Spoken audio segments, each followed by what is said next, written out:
Have you ever made a decision that felt completely right in the moment, only to realize later that it was a mistake? Why do smart people sometimes make irrational choices?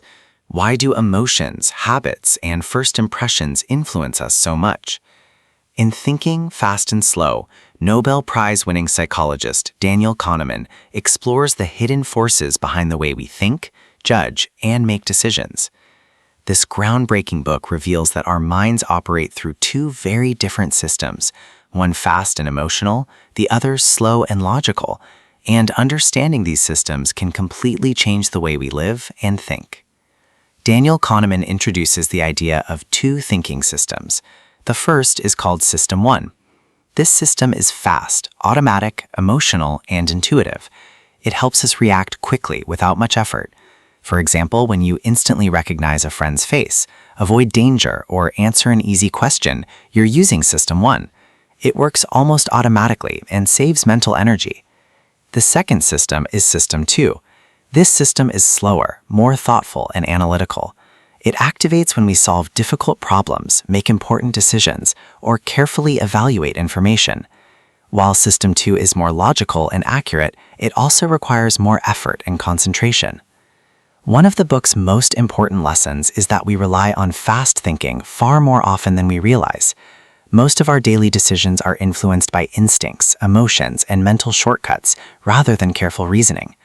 While these shortcuts can be useful, they also lead to predictable mistakes called cognitive biases.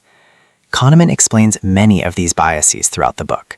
One powerful example is the confirmation bias, our tendency to search for information that supports what we already believe while ignoring evidence that challenges us. This can affect everything from personal relationships to business decisions and even politics. Another fascinating concept is the anchoring effect. This happens when the first piece of information we hear strongly influences our judgment. For example, if you see a product originally priced at $500 but now discounted to $200, it suddenly feels like a great deal, even if the actual value may not justify the price. Our brains become anchored to the first number we see. The book also explores how people misunderstand risk and probability. Humans are not naturally good at predicting uncertain events. We often overestimate rare dangers and underestimate common risks. Fear, emotion, and dramatic stories can distort our judgment far more than logic and statistics. One of the most eye-opening ideas in the book is loss aversion. Kahneman explains that people feel the pain of losing something more strongly than the pleasure of gaining something equal. Losing $100 feels emotionally worse than the happiness of gaining $100. This bias influences financial decisions, relationships, and even career choices because people naturally try harder to avoid losses than achieve gains. Another key lesson is about overconfidence. People often believe they understand the world better than they actually do. We create simple stories to explain complex events and become too certain about our predictions. Kahneman warns that confidence does not always equal accuracy. Sometimes the smartest decision is recognizing the limits of your own knowledge. The book also discusses happiness and memory in a fascinating way. Kahneman explains that our experiencing self and our remembering self are not always the same. We don't remember experiences exactly as they happened. Instead, our memories are heavily influenced by emotional peaks and endings. This affects how we judge vacations, relationships, and major life experiences. What makes Thinking, Fast and Slow so powerful is that it changes the way you see your own mind. After learning these concepts, you begin noticing biases and mental shortcuts everywhere, in advertising, social media, business, and even your personal decisions. The book encourages readers to slow down, think critically, and question automatic reactions before making important choices. At the same time, Kahneman doesn't suggest that fast thinking is bad. Both systems are necessary. Fast thinking helps us survive and function efficiently in daily life, while slow thinking helps us avoid mistakes and make better long-term decisions.